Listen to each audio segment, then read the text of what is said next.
Mr. President, Mrs. Trump, it is with great pleasure that my wife and I welcome you to Windsor Castle on this, your second state visit to the United Kingdom.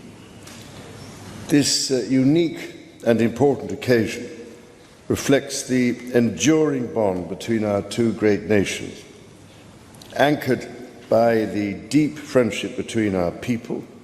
This relationship, which, with good reason, we and our predecessors have long called special, has made us safer and stronger through the generations. Our people have fought and died together for the values we hold dear. We have innovated, traded, and created together, fueling our economies and cultures through myriad forms of exchange.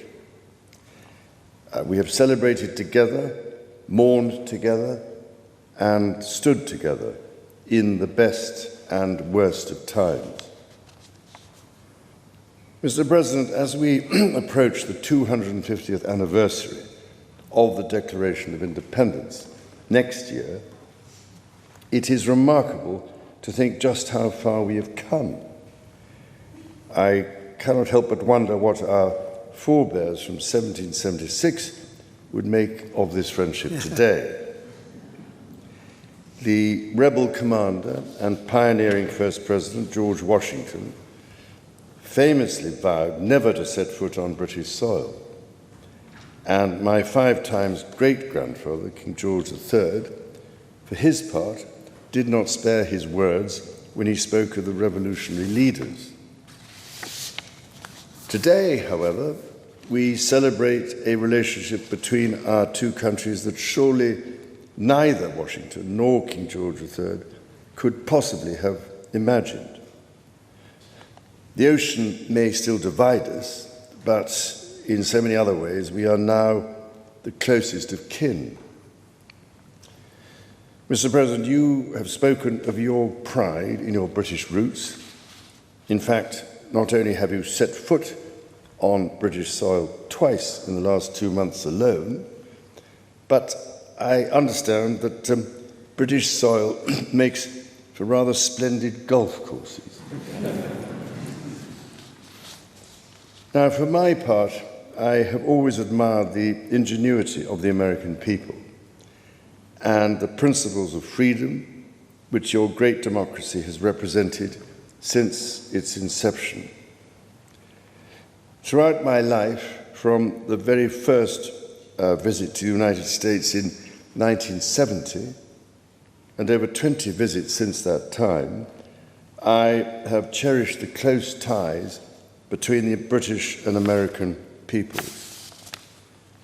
In fact, had the media succeeded in the 1970s in their own attempt at deepening the special relationship, I myself might have been married off within the Nixon family.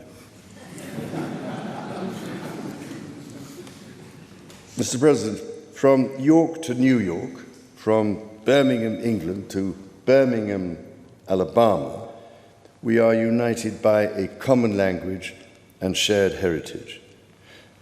The many thousands of people from each of our countries who have made the other their home have enriched our societies immeasurably, a fact that gives me the greatest pride. Our cultural connections, too, continue to flourish, with our actors, musicians, writers, and television presenters prospering in the hearts of transatlantic audiences. Today, our alliance spans every field of endeavour and shows vast potential for growth. The United Kingdom was your partner in the first trade deal of your administration, Mr. President, bringing jobs and growth to both our countries. And no doubt we can go even further as we build this new era of our partnership. Our two nations have an exceptional legacy of shared discovery. Together, we laid the foundations of nuclear science, mapped the human genome, and built the internet, upon which all contemporary commerce, communication, and defense is based.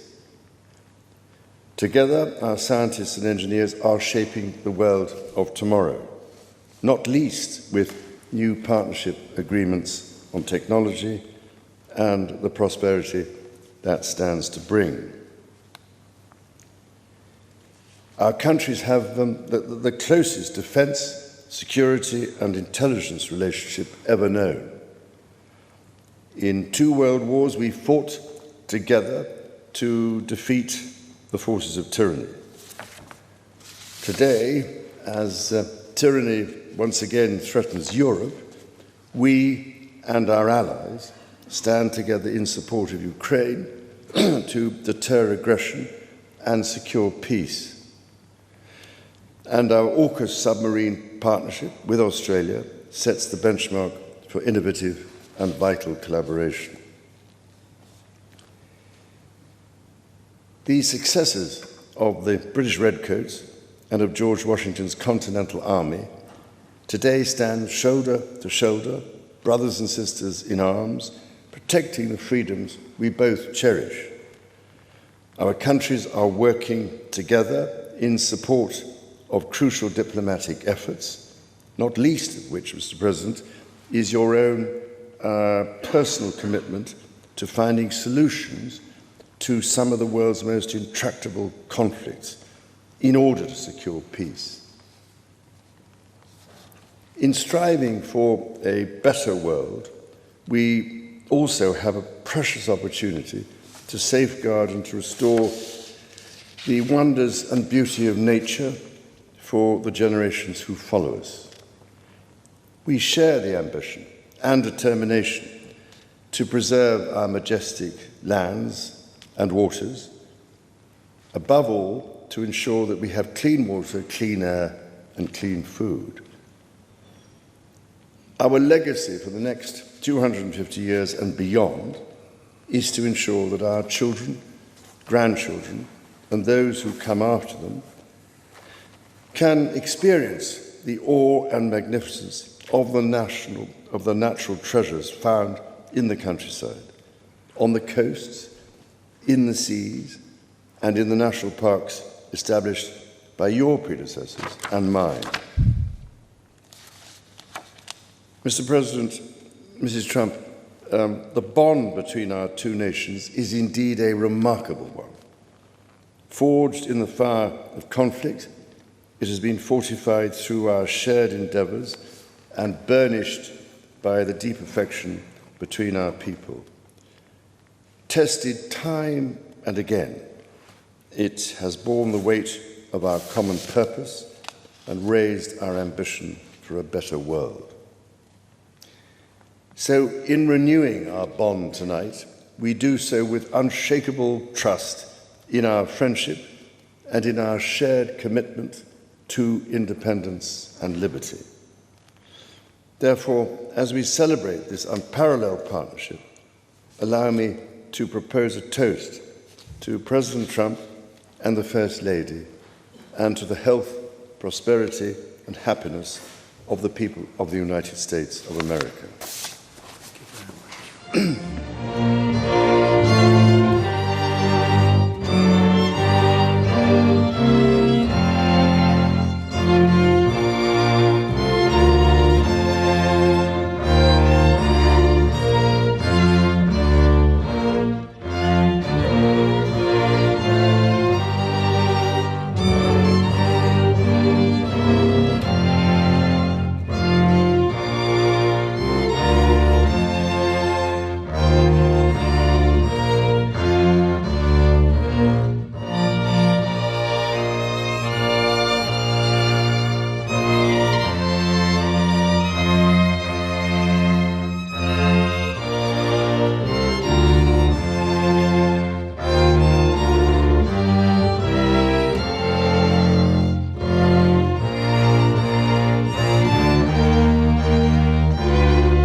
Majesty.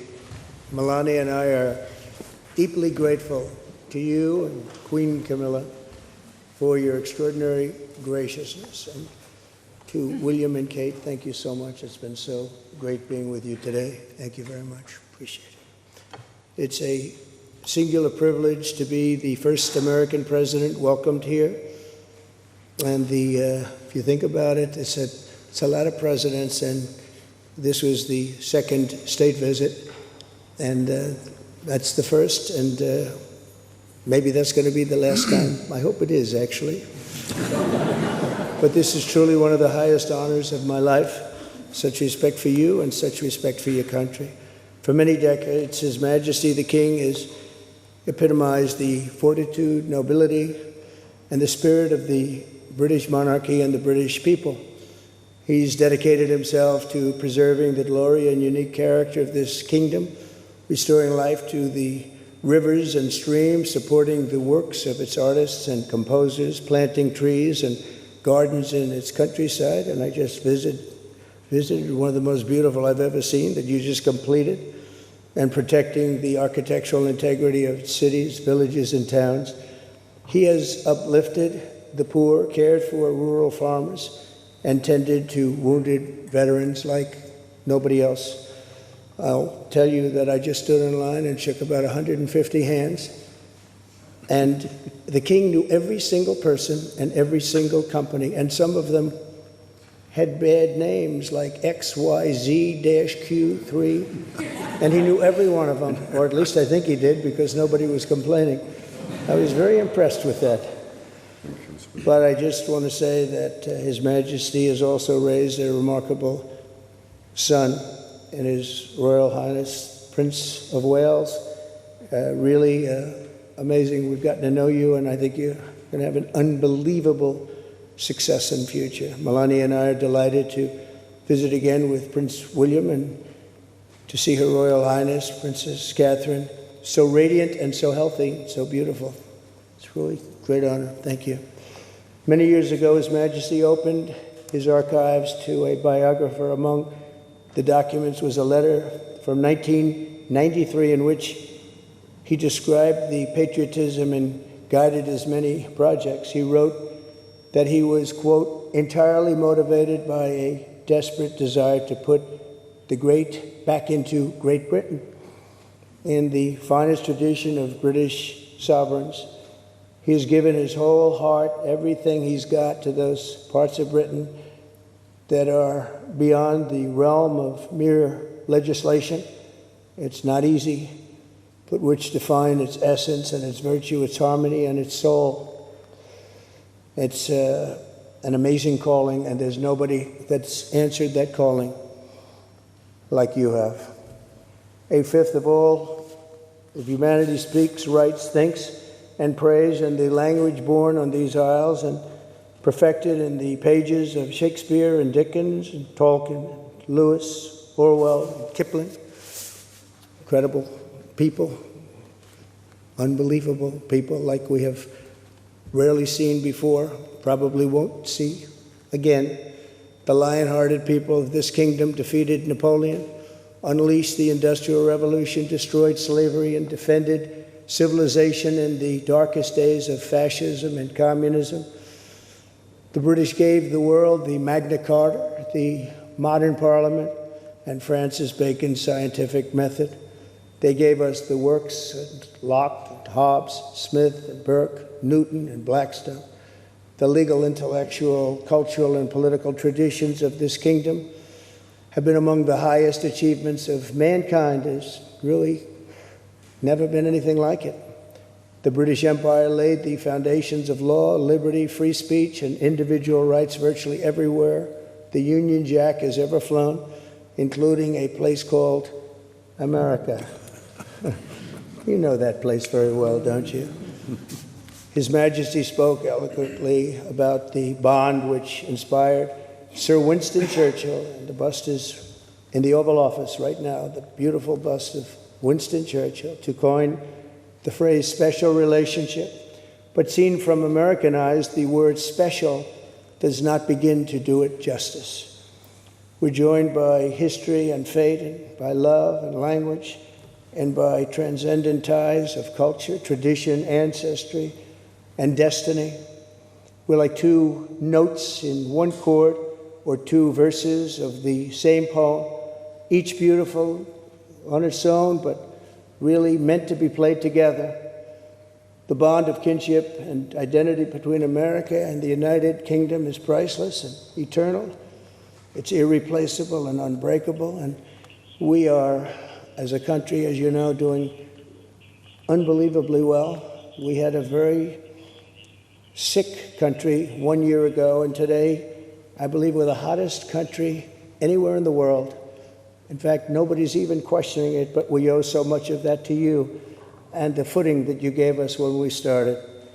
Together, we've done more good for humanity than any two countries in all of history. Together, we must defend the exceptional heritage that makes us who we are, and we must continue to stand for the values and the people of the English-speaking world, and we do indeed stand for that. On behalf of all Americans, I offer a toast to one of the great friendships, to two great countries, and to His Majesty, King Charles III, a very, very special man, and also a very, very special queen. Thank you very much. Thank you. Thank you very much. It's a great honor to be with you.